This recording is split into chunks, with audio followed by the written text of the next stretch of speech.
Maglimgayin na lang tayo. Libre ng cottage. Dalag sa cottage. Maganda nga to.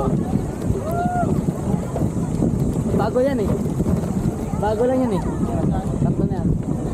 Ah, ito pala. Bago rin to. Dati wala pa yan.